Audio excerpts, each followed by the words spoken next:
Eleanor Roosevelt said that you must do the thing which you think you cannot do. She also said, do what you feel in your heart to be right, because you'll be criticized anyway. I like her. I had a realization that at some point you will stop listening. You will stop listening if there is not some substantiated evidence behind the words. The message will become ineffectual if there isn't some exponential progress, some movement forward, some demonstration coming from the example that is first of all set by me in my individual brand of being. But the greater reality, as I sat with that, is that I will stop listening. I will stop listening to what I say because it will have become out of alignment, lacking integrity, superficial. And so I realized that this thing that we call life is something that beckons us, that draws us, that lures us to do what I call prove me now. And that those words are found in a scripture in the book of Malachi.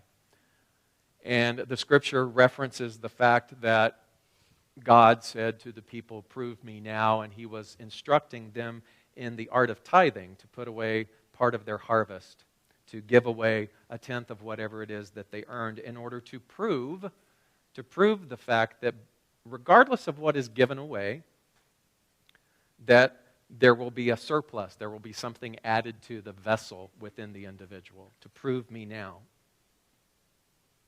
And I've realized that this prove me now energy and essence is necessary if you and I are to move beyond the component of words and to get into a place whereby we begin to practice. Richard Bach, the author, wrote that learning is finding out what you already know. Doing is demonstrating that you know it. And teaching is reminding others that they know it as well as you do. So, in other words, we are all learners, we are all doers, and we are all teachers. So prove me now. Prove me now. My guess is that some of you are going to start to find me quite irritating.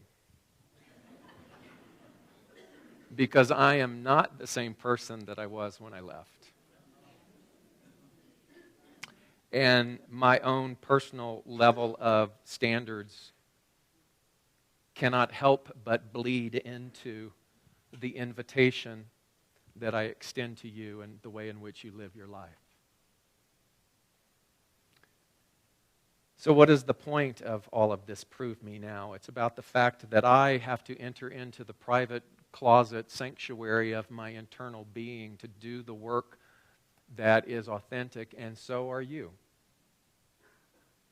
You and I are supposed to enter into the realm of that sanctuary whereby we look at the principles of this ancient wisdom, whereby we look at the principles of what we call the science of mind, and once and for all begin to prove that we are unlimited potentiality. It's not going to work anymore to read it. It's not going to work anymore to recite it. It's not going to work anymore to simply study it. What is required now is that you and I begin to live it.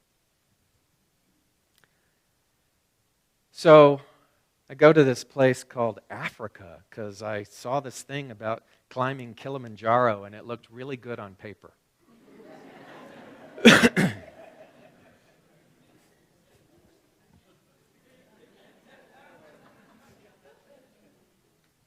So I will say, those little snippets, those vestiges of the ego pop out all the time because I was in a group of 4, and 2 South Africans and then my friend Mark and I. And that along with a team of about 12 porters and 2 guides, a main guide and then a second in command. And one of the South African guys, he was this big, buff 30-year-old guy, and he was the first to go down. And my ego was like, because in that first day, the vomiting had already started, and we were already had ascended to 9,000 feet just on the first day, and I was fine. And I was breathing good, and I wasn't green, and I was reveling in the fact that all of the work and that all the preparatory conditioning that I had done was paying off. And so I felt really good until about day 4. And on day 4, you start the morning at the crack of dawn with something called the Barranco Wall. And it's a straight-up wall. And they call it the breakfast wall. And because, A, you do it in the morning, but also because you lose your breakfast as you're going up. And so it was very humbling for me because that part of the ego began to dissolve very quickly because you start to see these porters. I was having a really hard time. I was having a hard time with the porter thing because they were carrying everything. They were carrying our sleeping arrangements, our tents. They were carrying our food. They were carrying all of the equipment that was necessary in order for me to have the experience that I was having. And I struggled with that because there's a certain amount of surrender that one has to go through in order to make that okay. And I would be concerned, and I would feel bad, and I would feel this sense of displacement, and I could see the sweat pouring down on their faces day by day. And as they climbed the Barranco Wall with all of this stuff on their head, and they would pass me, I started to not feel so bad. But on that day, after 4 very, very long days of going through rainforest and then into heightened altitude and then the landscape changing and whatnot, it was really starting to take its toll. And none of us had really slept more than a couple of hours a night, particularly with the altitude. It's very hard to eat. And by that time, the energy that was expended in that morning just to get to the wall to then continue on for another 6-7 hours after that was quite grueling. And I began to feel that. And there was this anticipation of what the next day would be because the next day was summit day. And there is a tradition on Kilimanjaro that on summit day that you start at midnight in order that you may reach the summit by sunrise. And the 4 of us had a meeting with the guide, and we said, so how locked in are we to this tradition?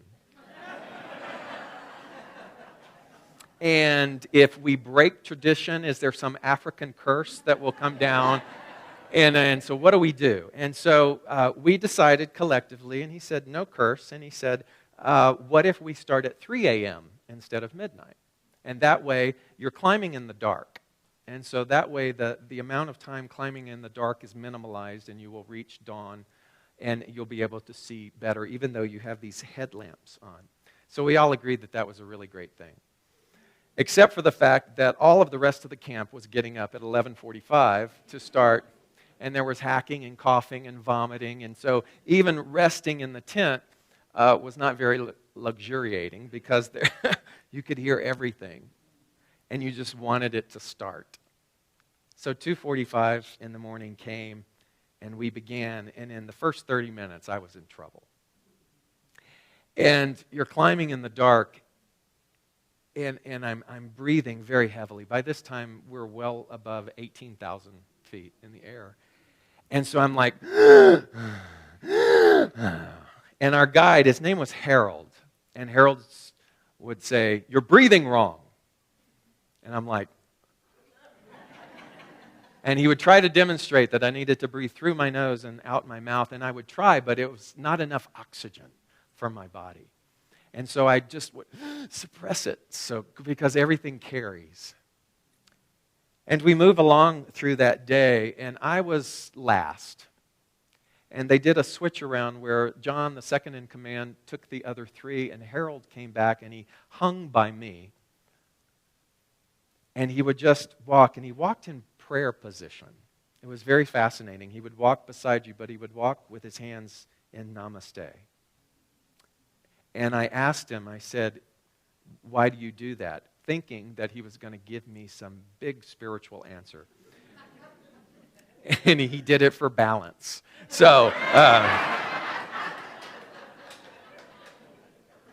when I write it, I'll say it was in namaste, prayer position. But I will just say that it was the day that literally changed the landscape of my emotional life. Because by midday, I was really ready to quit. I was mumbling. I was foaming at the mouth. It was not pretty. And as all of this was going on, the ability to breathe was getting harder and harder. And at one point, he stood beside me and he says, "You're not walking."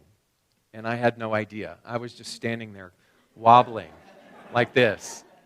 "You must walk." And so I would start to walk. And then I sat down, and I made the mistake of when I sat down on a lava rock, I did this and I closed my eyes, and he slapped me across the face. And he said, "You cannot close your eyes. You cannot close your eyes. You must stay awake. Because if you sleep, you go unconscious, and there's not much else they can do." So I'm like, okay. And I will just say that we got to a point where the terrain was what they call scree. Scree is very much like sand, but it's real refined lava that resembles just loose gravel. And it's straight up for hours. And so imagine taking one step and then sliding down, and taking another step and sliding down, and realizing that you have hours to go in this thing called scree. And it was at that point that I really lost it. And I said, I can't do this. And I began to formulate in my head the apology that I would give to not just you, but the rest of the world who was waiting and watching. And I was entertaining this whole thing when all of a sudden Harold got in back of me and he began to push me in the small of my back. And it was a really lovely gesture, but it was really irritating. And I will tell you that it didn't work, because as he was trying to push me, then we would both just slide down. And something happened. He walked to the front of me, and his hand was bare, even though it was in sub-zero weather. And my hand was well gloved. And he took his bare hand and he interlaced it with my gloved hand. And he began to pull me up the scree. And he said, "You must keep walking. You must keep walking." And I said, "I can't." And he said, "You must keep walking." And so it was as if in that moment, every vestige, every sliver, every microbe of ego finally dissolved. Because what happened is that for the first time in my life, and I truly mean this, the first time in my life, I completely surrendered. And in that complete surrendering, I began to just be downloaded with images and information and stuff that will probably take me a very long time to explain to you. But when I looked at his hand and my hand interlaced, all of a sudden it was the hand of my father who died. It was the hand of every teacher, every saint, every sage, every energy, every being, every angel, whatever your belief system is. It was as if everything was encapsulated into the grip of that hand holding. And it was pulling me up. And it was pulling me up. And it kept pulling me up.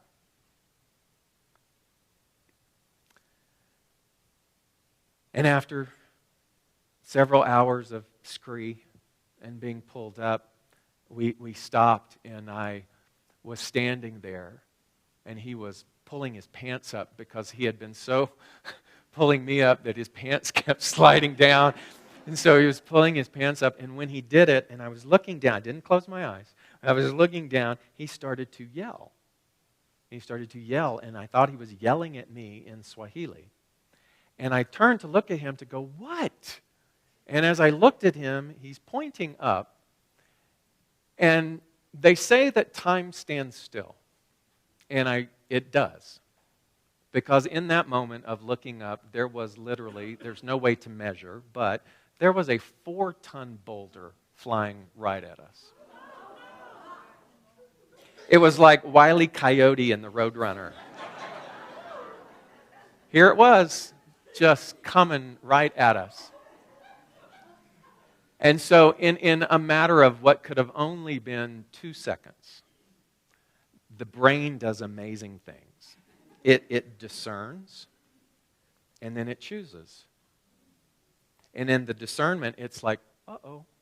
And then the choosing was, Harold dove left, and I looked to my right, and there was a boulder of equal size on the ground, and instinctually it just said, fall, so I fell behind that boulder, and which then the other boulder came right at us. And here was the funny thing, was as I stood up, and in the standing up, again, so delirious that my reaction was, wow.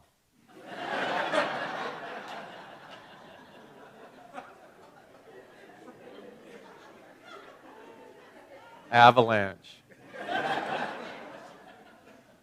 And Harold goes, not good. Not good. Keep walking. I later learned that about every year and a half, the erosion within the soil gives way, and that happens. And many times it happens right amongst the climbers. And so there are fatalities that take place. And I was just amazed by the fact that in standing back up and having that realization that there was no adrenaline rush. There was nothing. It was as if my neurotransmitters, I wrote, had taken a holiday. And someone thought, maybe, David, what happened is because of the energy that you were in, there was absolutely no fear. There was just complete surrender. And so with that complete surrender, it was just like, wow.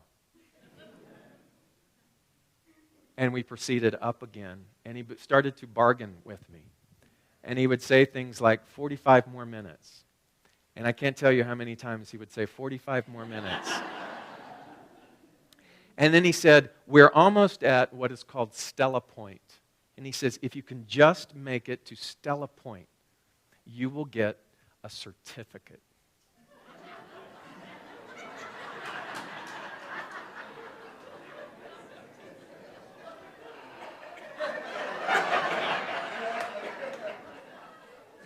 And the little boy in me was like, oh, a certificate. 45 more minutes. And he drugged me. He drugged me up to the crest above the scree, finally to Stella Point, where we both collapsed on the ridge, and these howling winds just started to blow. And I thought, finally, I'm done. I'm done. I made again the apology in my head to the masses that I didn't make it all the way, but I made it to Stella Point, and that had to be good enough. And he goes, keep walking. And these little cryptic sentences were really starting to get on my nerves. And I said, I can't. And he says, yes, you can. You can't stay here. And I said, but I keep walking. 45 minutes. 2 hours later, we make it to Uhura Point, which is the highest point in Africa. It's they say it's the highest single highest point of a mountain range that is non-attached to other mountain ranges. And not as high as Everest, but still high, well above 19,000 feet in the air. You can only stay there for 20 minutes. Just long enough to take your picture and to prove that you made it, and then you have to go back down because the body and the possibility of water releasing on your brain and all of this kind of stuff. And so I want you to know that my first mission was to take out the SLCA t-shirt out of my backpack that I had been carrying every single day and take my photo up. But I can't lose the imagery of that hand and what that means. When we talk about prove me now, and when we talk about surrender, there is a hand-holding that takes place from an energy, from a source that you and I have yet to fully begin to understand the potency and the power of. But we are called upon to do exactly that, to be willing to stand and to make the decision to prove me now. And in the process of proving me now, to then surrender and to shed all vestiges of the ego that tell you that you can't, or that tell you that you're better than, or that hold you and lock you into any form of separatism whatsoever. And I want to tell you today that by doing that, something takes place. I can only call it an initiation. What I knew, finally, about that experience was that I had to do that. And the reason why I had to do that didn't have to do with ego, didn't have to do with, oh, look at me. And it had to do with the fact that if I personally had decided to sever a contract within my genealogical upbringing that said you have a genetic defect, it's one thing for you and I to do that from the realm of the mental, the spiritual, to do the prayer, to do all of the things that we are taught to do in this philosophy. But what I've discovered is that in order to truly prove me now, that you and I have to prove it also in the realm of the physical. In other words, it's not enough for you and I to preach it, to speak it, to read it. We must prove it.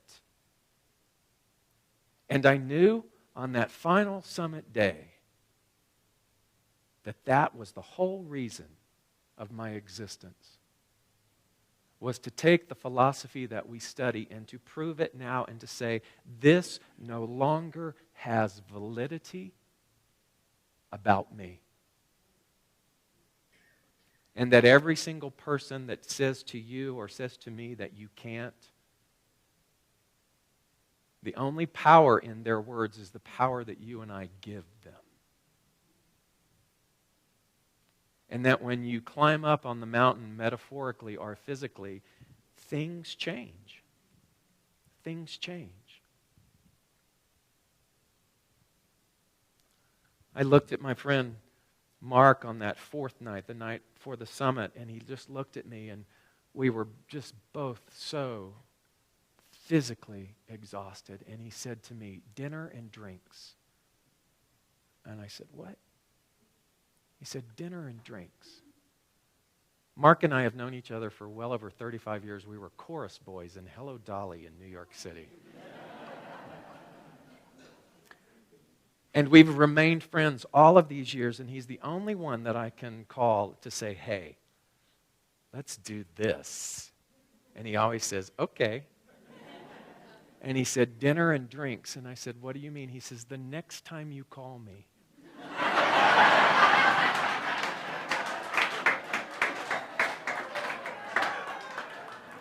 It better be for dinner and drinks.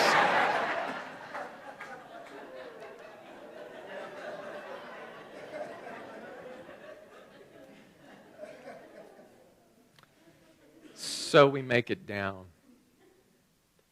And I leave Africa. And something happens. And something happens for you as well when you prove me now. Because all of a sudden, all windows of resistance open. And the channel of all of that good, of all of those things hoped for, of all of those things prayed for, finally have a window, a portal by which they can come and they can start to manifest and become tangible and real in our lives. Finally. And so I leave and I make my way to Switzerland, where I have an amazing experience there at this conference. There's something about teaching and speaking to a European audience where you have to articulate and be so focused on every single word, understanding that there's no room for jargon, and that the European sensibility is very different than the American sensibility, and yet they're just as hungry as you are for this information. And the stimulation that comes from that kind of environment is so intoxicating for me, and I'm in my element and I'm loving it. And then I get this award that just blows me away, completely surprised. And then I get a call from a promoter in the Czech Republic who has asked me now to come and be a part of a major festival next April, where it's me and D.E. Polk and Bishop Carlton Pearson, and we will be speaking before 15,000 Czechs. Then he asked to buy the rights of my book and have it translated into Czech. And then I get a call telling me that I've just received a $20,000 grant from my school in Cambodia.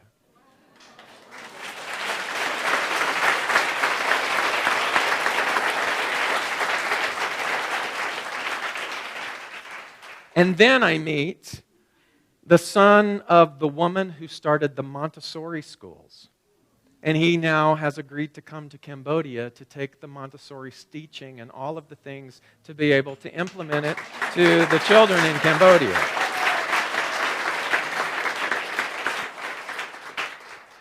Then, through just unbelievable circumstances, I befriend and fall in love with a couple from Romomontier, Switzerland, who are these global, life-changing, fabulous people who took me under their wing. I loved them, they loved me, and things are unfolding beautifully in that regard. Then, Louise Hay calls. And they've decided they're going to do a recreation of the hayride from the 80s, and would I come out and do that with her? And I say, sure.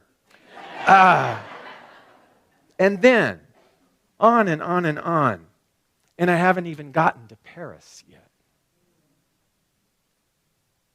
When you prove me now,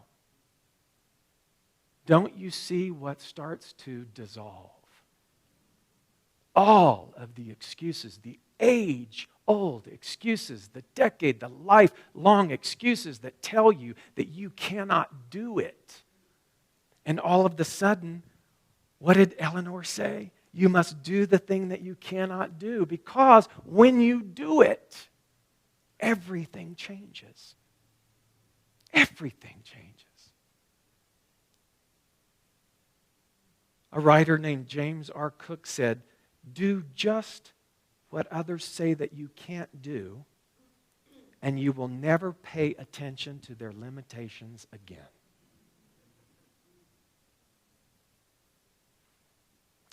And so yesterday, I thought, what does this all mean?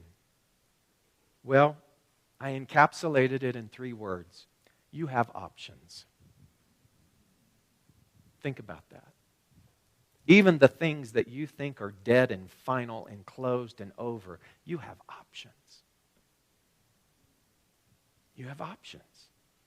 So I wrote, you have options about every single facet of your earthly life, options on how to react, how to perceive, how to feel, where to go, whom to go with. Most importantly, you have options on how to think. And what makes our lives so painful at times is that we pretend that we don't. That we don't have options, that we are helpless or powerless to forces outside of us. This may have been your reality before you reawakened from your deep sleep, but it is not your reality anymore. This pretending that we are bound, we believe, will help us with our pain, but it actually prolongs it. It intensifies it, and it makes life unbearable to live. You have options. I have options. And therefore, we have no excuse not to thrive.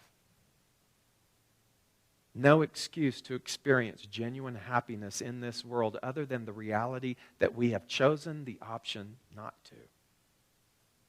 The option to withhold our joy because of retaliation or prejudice or resentment or grievance or self-loathing.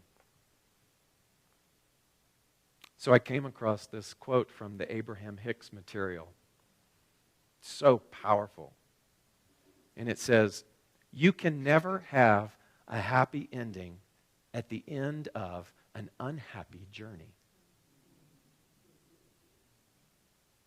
It just doesn't work out that way. The way you're feeling along the way is the way that you're continuing to prepave your journey, and it's the way it's going to continue to turn out until you do something about how you're feeling.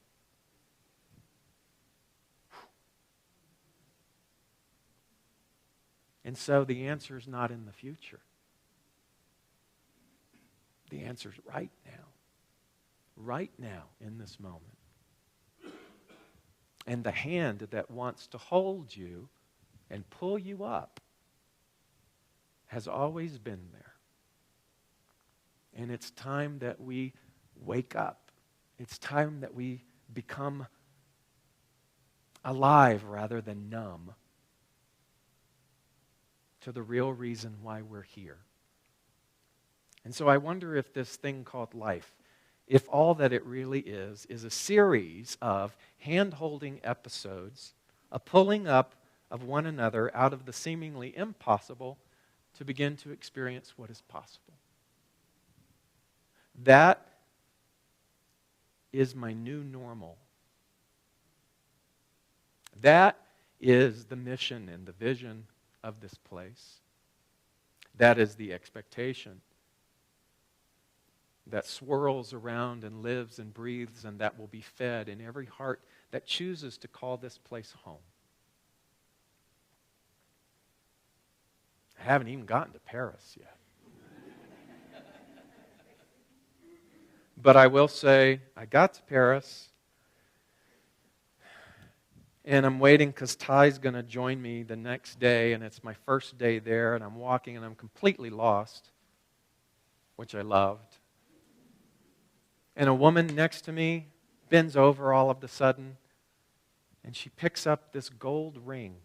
And she said, "Did you drop this?" And I said, "No."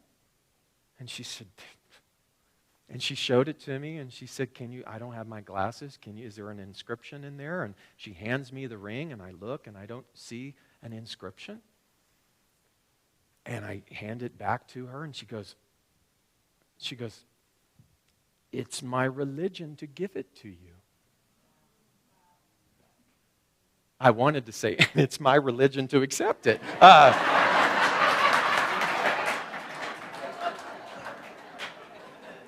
And I said, "Are you sure?" And she said, "Yes." And she said, "My name is Anna, and I'm from Yugoslavia." And she gives me this gold ring. Beautiful gold ring. And I'm like, and it's only the first day. Ty comes the next day. We have an incredible week. We're walking down a alley somewhere, and someone has sort of painted messily on the wall, "Will you marry me?" And I go, "All right." So I ask along the banks of the Seine River. He said,